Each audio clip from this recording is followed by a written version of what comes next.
let us start with a new pathway today. I have mentioned that bacteria degrade glucose using different pathways. We have already studied EMP, that is glycolytic pathway. We have also seen ED pathway, that is Entner Dowdrop pathway before. Today we are going to see the third pathway of glucose metabolism, which is called as hexose monophosphate pathway. Now, as the name suggests, the difference between this pathway and the glycolytic pathway is glycolysis involves synthesis of hexose biphosphate, that is fructose 1,6 biphosphate. But this pathway does not involve synthesis of hexose biphosphate and involves synthesis of only monophosphate derivative. Let us see about the occurrence of pentose phosphate pathway, which is also known as hexose monophosphate pathway. This pathway is used as sole metabolic pathway for metabolism of glucose by Acetobacter suboxidans, Acetobacter xylinum, Thiobacillus novellus, and Brucella abortus. Leuconostoc mesenteroids, which is a lactic acid bacterium, uses pentose phosphate pathway as major pathway. Gram-positive bacteria like Bacillus subtilis and Streptomyces griseus use oxidative pentose phosphate pathway as minor pathway for degradation of glucose. They degrade glucose mainly using glycolysis or Embden-Meyerhof-Parnas pathway. Although bacteria may not possess all the reactions of this pathway, they usually possess majority of the reactions because the pathway synthesizes important metabolic precursors which are required for nucleotide biosynthesis. These are the highlights of the pathway. So the pathway can also be divided like glycolytic pathway into two phases. What are these phases? The first phase is called as oxidative irreversible phase. So the reactions are necessarily irreversible. Now this is oxidative phase. So it involves conversion of glucose. So it involves conversion of glucose to 6-phosphogluconate. This particular reaction we have seen when we have studied ED pathway, synthesis of 6-phosphogluconate from glucose. Now 6-phosphogluconate is metabolized differently in this pathway and it is decarboxylated. So it loses one carbon and oxidized to give a pentose phosphate. Now hexose phosphate is decarboxylated, hence it results into synthesis of a pentose phosphate. So phase 1 involves synthesis of a pentose phosphate. Phase 2 is identified by reversible reactions. So initially the pentose phosphate is isomerized using different types of isomerases. We'll see details later on. And then three different reactions typically take place. These three reactions are catalyzed by Reversible enzymes, and these include transketolase and transaldolase. Transketolase transfers a 2-carbon unit, whereas transaldolase transfers a 3-carbon unit. The reactions involve just rearrangement of atoms. So, a 5-carbon sugar reacts with another 5-carbon sugar under the action of transketolase to give a 7-carbon sugar. Now, this is the only pathway which synthesizes a 7-carbon sugar derivative. and a 3 carbon sugar derivative, glyceraldehyde 3-phosphate. Trans-aldolase catalyzes reaction between this 7 carbon sugar derivative and carbon sugar derivative, glyceraldehyde 3-phosphate, to give, again redistribution of carbons will be there. So 7 plus 3 is 10. They will be redistributed to give a C6, that is fructose 6-phosphate is the derivative synthesized, and a C4 derivative, erythrose 4-phosphate in this case. Now, this C4 derivative, erythrose 4-phosphate, reacts with the C5 derivative, xylulose 5-phosphate, to again give, now this is 5 plus 4, it is 9.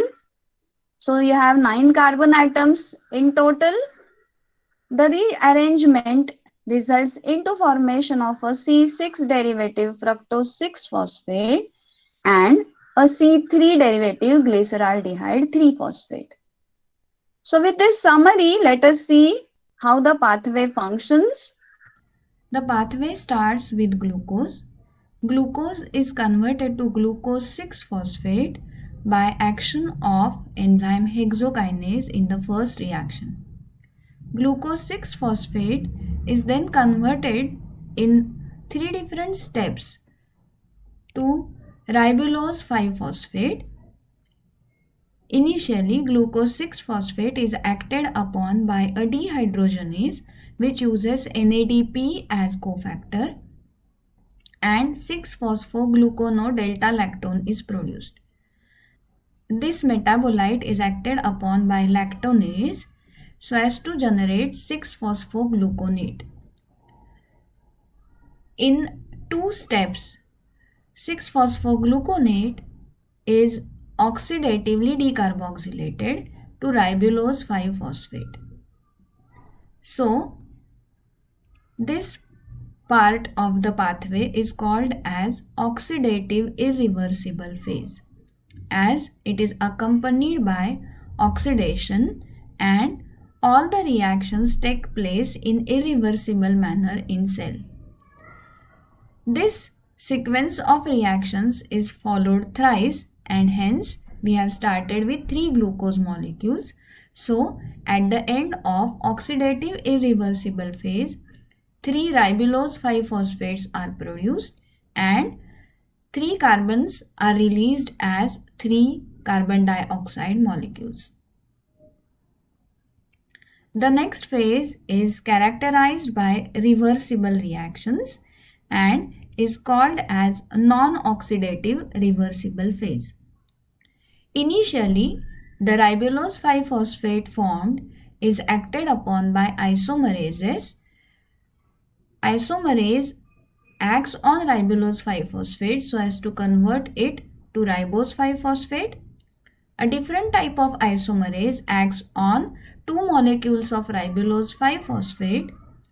This isomerase is called as epimerase and it converts ribulose 5-phosphate to xylulose 5-phosphate. The next sequence of reactions is characterized by alternate transketolase and transaldolase reactions. At first, ribose 5-phosphate and xylulose 5-phosphate are used as reactants by a transketolase which will transfer a 2 carbon unit from xylulose 5-phosphate onto ribose 5-phosphate so as to synthesize a 7 carbon sugar derivative and a 3 carbon sugar derivative.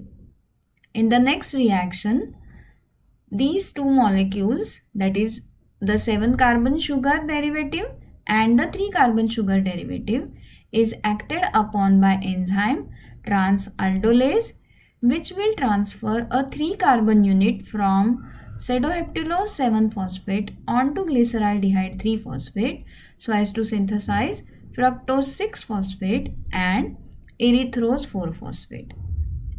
The erythrose 4-phosphate thus generated is used as reactant along with xylulose 5-phosphate by transketolase again, and A 2-carbon unit is transferred from xylulose 5-phosphate onto erythrose 4-phosphate to synthesize one more molecule of fructose 6-phosphate and glyceraldehyde 3-phosphate. Fructose 6-phosphate thus generated is part of regeneration, wherein the fructose 6-phosphate can be converted to glucose 6-phosphate by action of isomerase, and it can be converted to glucose by action of phosphatase. So out of the 3 glucose molecules with which the pathway started, 2 are regenerated back. The product includes glyceraldehyde 3-phosphate and carbon dioxide. The glyceraldehyde 3-phosphate can be further metabolized by reactions of Embden-Meyerhof-Parnas pathway to give pyruvic acid. During these reactions, NADH plus H plus is generated as a reductant and 2 molecules of ATP are synthesized. This pathway is also identified by other names such as pentose phosphate pathway, as in this pathway pentose phosphates such as ribulose 5-phosphate, ribose 5-phosphate and xylulose 5-phosphates are synthesized. The pathway is also identified as phosphogluconate pathway because glucose is converted to 6-phosphogluconate in this pathway. Pathway is also called as hexose monophosphate shunt. Let us try to understand why it gets this name. In glycolysis, glucose is converted to glucose 6-phosphate and then it is converted to fructose 6-phosphate by the action of isomerase enzyme. In this particular pathway, glucose 6-phosphate is converted to fructose 6-phosphate taking a roundabout route or bypass, and hence it is called as hexose monophosphate shunt. Now, the first reaction here is catalyzed by hexokinase. Now, you will see that this pathway shares the first 3 reactions with Entner-Dauderov pathway. The first reaction is common between glycolysis, ED pathway and pentose phosphate pathway. So it involves conversion of D-glucose to glucose 6-phosphate. The first reaction. I'll not go into details of this reaction. We have seen the reaction requires Mg plus 2. AT acts as donor of phosphate group and ADP is produced. The phosphate is transferred on to the 6 carbon to give a sugar derivative glucose 6-phosphate. The next reaction involves synthesis of 6-phosphogluconolactone. Now, what is the reaction here? The first carbon has aldehyde group. Now, this aldehyde group donates 1 hydrogen and the OH group at the 5th position donates 1 hydrogen.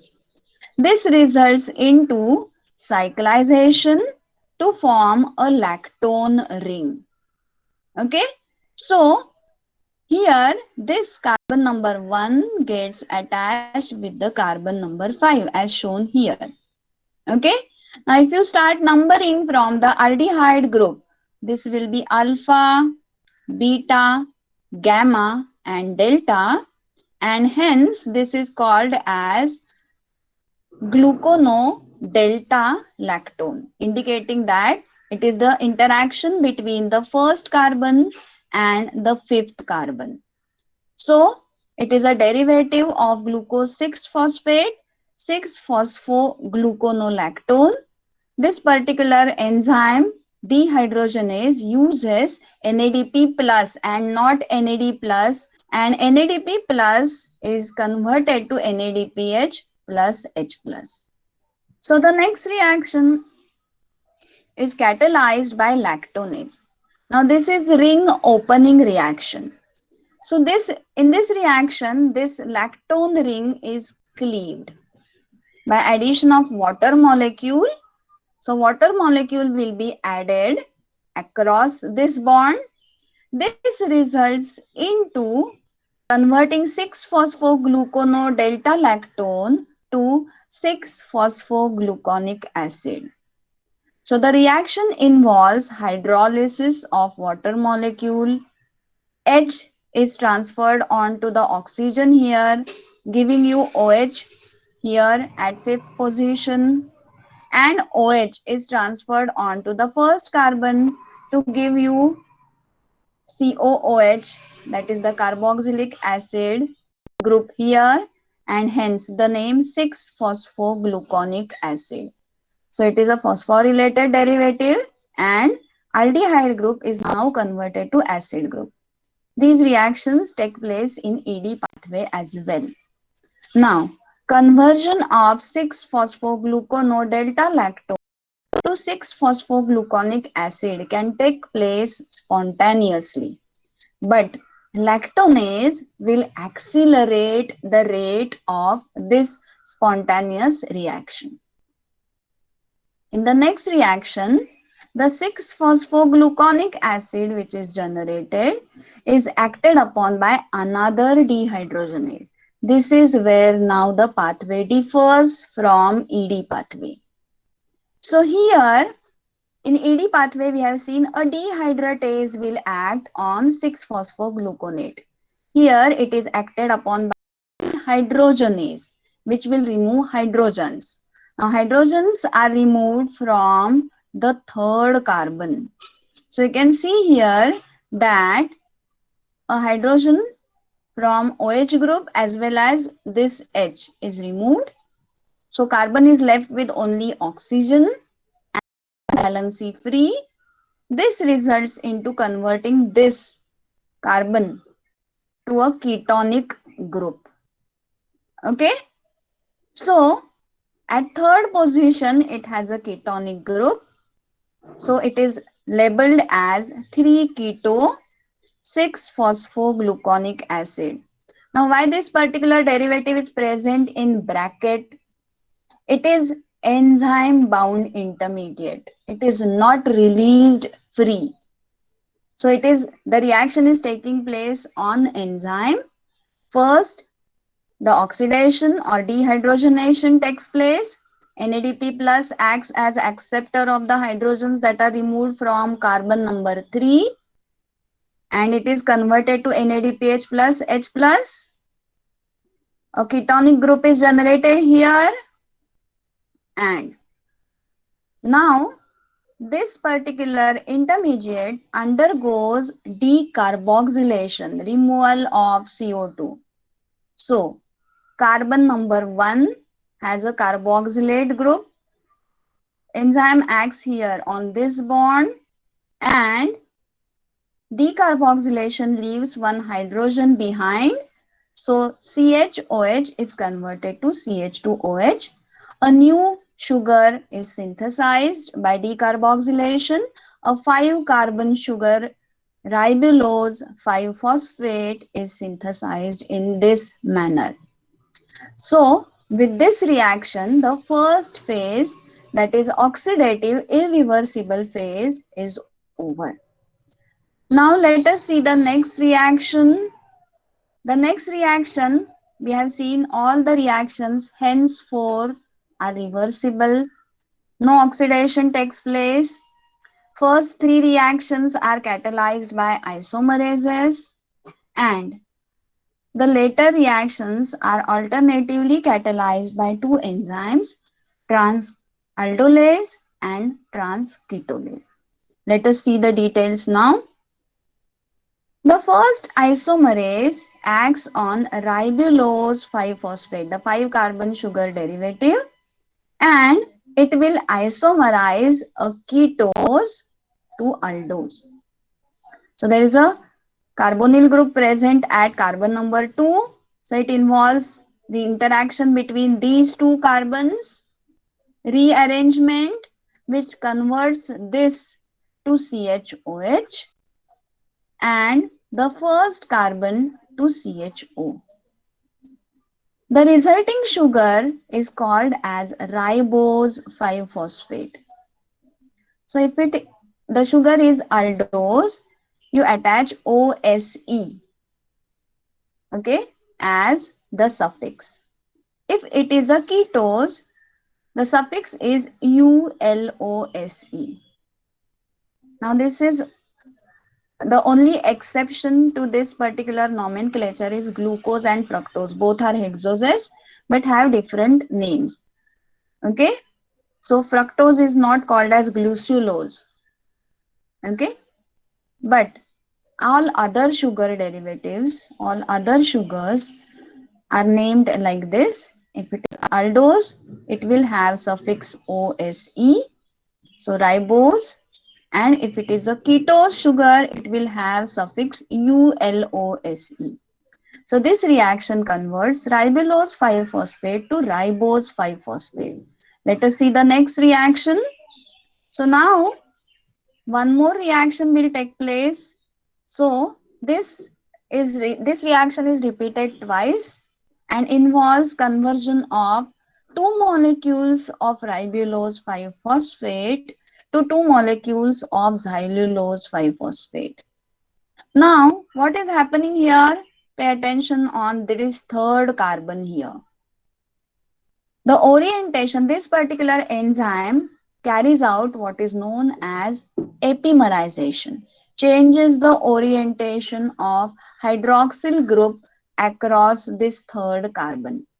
The enzyme is known as ribulose 5-phosphate epimerase. It is a type of isomerase which converts one form of sugar epimer into another epimer. Epimers are sugars which are structural isomers, differ from each other in their structure with respect to orientation of only one OH group. So here these two sugars differ at third carbon. The OH group is on right hand side in ribulose 5-phosphate and it is on left hand side in xylulose 5-phosphate. So this is how epimerase functions. So two molecules of xylulose 5-phosphate are synthesized by this reaction. Now let us see the next reaction. The next reaction is catalyzed by transketolase. Now transketolase transfers a 2-carbon unit which is called as ketol unit. What is a ketol unit? So this is called as a ketol unit. So it transfers a 2-carbon unit from a ketose to aldose. Now this 2-carbon unit is always transferred from a ketose to aldose and it is having this ketonic group and that is why it is called as ketol unit. So a 2-carbon unit will be transferred from this sugar which is a 5-carbon sugar on to another 5-carbon sugar. So it will be sitting here. So this is a 5-carbon sugar. 5 plus 2 is 7. So this results into formation of pseudoheptulose 7-phosphate. Now how is pseudoheptulose 7-phosphate synthesized? This 2-carbon unit sits here. This gets converted to CHOH. Can you see here? It gets converted to CHOH. Aldehyde getting converted to CHOH. And the 2-carbon unit is directly attached here. So this was initially aldose. So aldose gets converted to a ketose. You can see ULOSE here. So it is a ketose sugar. So aldose getting converted to ketose, pseudoheptulose 7-phosphate. Now since a 2-carbon unit is removed from this sugar, xylulose 5-phosphate, now it is converted to a 3-carbon derivative. When the 2-carbon unit is removed, a hydrogen also gets removed and this gets converted to CHO. So a ketose is converted to aldose. So these rearrangements involve converting a ketose into aldose and aldose into ketose. So 5 plus 5 gives 3 plus 7. Let us see the next reaction. Now trans-aldolase enzyme catalyzes transfer of a 3 carbon unit. Again, this is transferred from a ketose onto aldose. Now this 3 carbon unit is called as aldol unit. Now it involves transfer of a 3 carbon unit from a ketose, because it is having a ketonic group here, from a ketose onto aldose. So this is again rearrangement. These two products were synthesized in previous trans ketolase reaction. Cedoheptulose 7-phosphate now reacts with glyceraldehyde 3-phosphate. Molecular rearrangement, 7 plus 3 is 10, gives you 6 plus 4. So 3 carbon unit transferred onto a 3 carbon unit results into formation of fructose 6-phosphate. Now this is a reaction which is opposite to the reaction catalyzed by aldolase in glycolytic pathway. So that aldolase cleaves fructose 1,6-biphosphate into glyceraldehyde 3-phosphate and dihydroxyacetone phosphate. This reaction is taking place in the opposite direction here. So this trans-aldolase removes a 3 carbon unit from this 7 carbon sugar, transfers it onto glyceraldehyde 3-phosphate to synthesize fructose 6-phosphate. So one of the glucose is regenerated in this particular state. Now, since 3 carbons are removed from a 7 carbon sugar, so 7 minus 3, so a C4 derivative will be generated, erythrose 4-phosphate.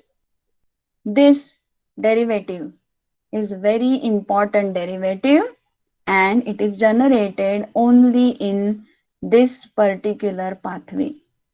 Erythrose 4-phosphate by several reactions you will learn at TYBSc level is converted into shikimic acid.